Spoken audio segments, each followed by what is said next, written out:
สุดท้ายบองพ่นเข้มบานตัดตัวสำนูดอ powerful มวยจุดเรียบสู้บองโอนสมสู้มวยบานเตะระเวียง iPhone 17 Pro Max Samsung Galaxy S26 Ultra និង Oppo Find X9 Ultra គួរប្រើមួយណាល្អបង Wow យ៉ាងក៏ជាដូចខ្ញុំនិយាយចឹង It's powerful question ខ្លាំងណាស់សំណួរហ្នឹងខ្លាំងណាស់អូខេបើអញ្ចឹងចម្លើយគឺត្រង់នេះទូរស័ព្ទដៃនេះគឺខ្លាំងទាំងអស់តែណាវាមិនមានអាមួយណាដែលវាអាចល្អជាងមួយណាដាច់ទេណាអញ្ចឹង Oppo អាចល្អជាងនៅក្នុងប្លង់មួយចំនួននៅក្នុងចំណុចមួយចំនួន Samsung អាចល្អជាងនៅក្នុងចំណុចមួយចំនួនហើយ iPhone អាចល្អជាងក្នុងចំណុចមួយចំនួនអញ្ចឹងទៅឥឡូវខ្ញុំសូមលើកចំណុចល្អមួយនៃក្រុមហ៊ុន3ហ្នឹង17 Pro Max បើសិនជាយើងនិយាយចំណុចល្អរបស់វាហ្នឹងគឺវាទៅលើទីផ្សារបើសិនជាបងប្អូនយើងមើលតម្លៃ iPhone ឥឡូវហ្នឹងណានៅតាមហាងគឺ1200នៅឡើយទេបាទហើយតម្លៃវាចេញដំបូងមកហ្នឹងនៅអាមេរិកខ្ញុំសុំស្វាទោសដោយសារពិបាកពេកទីផ្សារយើងវារញ៉េរញ៉ៃពេកនៅអាមេរិកគឺ1199ទេណាកាលចេញដំបូងយើងគិតមកទៅចិត្តមួយឆ្នាំហើយណាអញ្ចឹងយើងថា1200ជាងទៅចុះឥឡូវពិនិត្យមើលទីផ្សារជាក់ស្ដែងក្នុងទីផ្សារកម្ពុជារបស់យើងអា17 Pro Max ហ្នឹងណានៅតឹងដដែលបាទតម្លៃវានៅតឹងអញ្ចឹងបើសិនជាបងប្អូនយើងចេះនេះបងប្អូនទិញឥឡូវនេះ$1200ជាងនេះអូនលក់ឆ្នាំក្រោយប្រហែលជាបាន900អីដែរណា800-900អីដែរអញ្ចឹងយើងខាតតិចហើយយើងប្រើច្រើនឆ្នាំទៀតក៏យើងនៅបានវាមិនបាន1000មកវិញទេប៉ុន្តែគ្រាន់ថា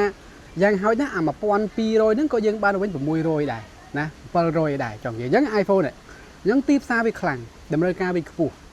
បាទអញ្ចឹងវាអត់សូវធ្លាក់ថ្លៃហ្មងទេអាហ្នឹងចំណុចមួយដែលជាចំណុចខ្លាំងរបស់ Apple បាទបងប្អូនយើងពេលខ្លះទិញមើលអាហ្នឹងផងតែកុំទិញពេលដំបូងកុំទិញពេលវាចេញដំបូងអាហ្នឹងដឹងតែចប់ហើយព្រោះអីដោយសារតែតម្រូវការវាខ្ពស់ណាហើយនៅយើងវាអត់ទាន់មាន Apple Store ត្រឹមត្រូវបាទអញ្ចឹងការទិញដំបូងហ្នឹងគឺយើងទិញតាម retailer មកទេកាត់ពីគេមកទៅគ្នាអ្នកលក់អ្នកពុះ200បានមកបាន1200 1300ហ្នឹងចឹងគ្នាចំណេញដែរតែការចំណេញបូកសម្បត្តិហោះគ្នាទៀតនោះបូកចំណេញនោះអញ្ចឹងមិនធម្មតាទេអញ្ចឹងគាត់ត្រូវការយកចំណេញទៅលើហើយអញ្ចឹងតែបើចង់បានតម្លៃហ្នឹងជិះហោះទិញនៅអាមេរិកខ្លួនឯងទៅចង់និយាយអូខេអញ្ចឹងឥឡូវយើងត្រឡប់ទៅចំណុចខ្លាំងរបស់ Oppo ឥឡូវហ្នឹងមិនខ្លាំងវាគឺលើកាមេរ៉ាទាំងរូបភាពទាំងវីដេអូណាហើយខ្ញុំសូមលែងហ៊ាននិយាយថា iPhone មានវីដេអូល្អជាងគេថាល្អបន្តិចតួចចុះប៉ុន្តែគឺជារួមបើសិនជាបងប្អូនយើងចង់បានកាមេរ៉ាល្អហ្មងទៅ Oppo ទៅណា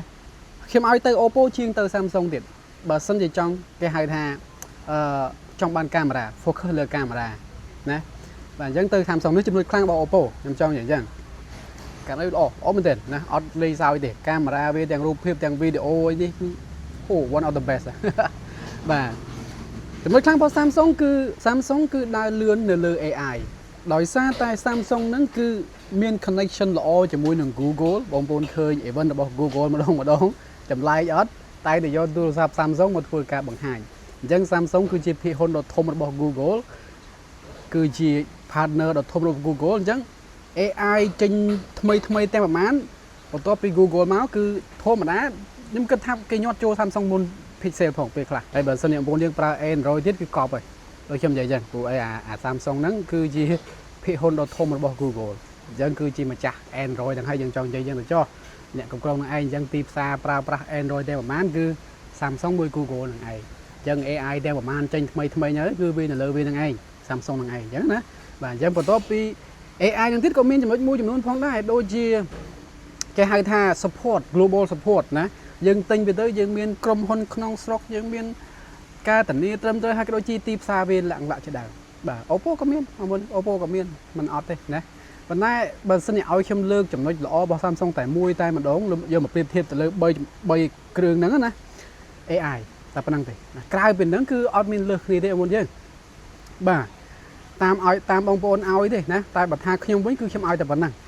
ណា performance 3ហ្នឹងអត់ស៊ីគ្នាទេម្យ៉ាងម្នាក់ចង់និយាយថាខ្លាំងមិនខ្លាំងអញ្ចឹងណាលេងហ្គេមល្អគឺស្តេងគ្នាទេកាមេរ៉ា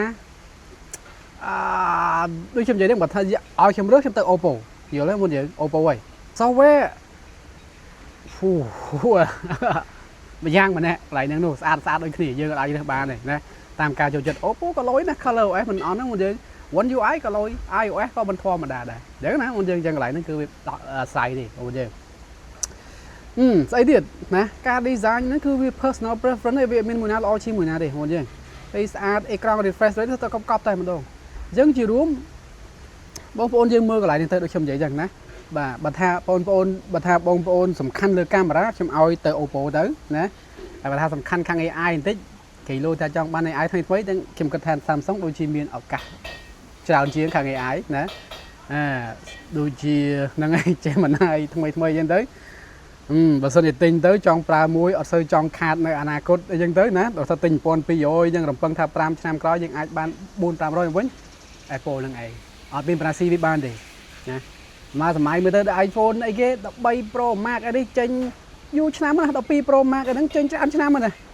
បាទហើយថ្លៃពីប៉ុន្មានថ្ងៃនេះមួយហ្នឹង12 Pro Max ហ្នឹងក៏បាក់ចូល300ជាងដែរបាទ12 Pro Max បើសិនស្អាតបាទហើយ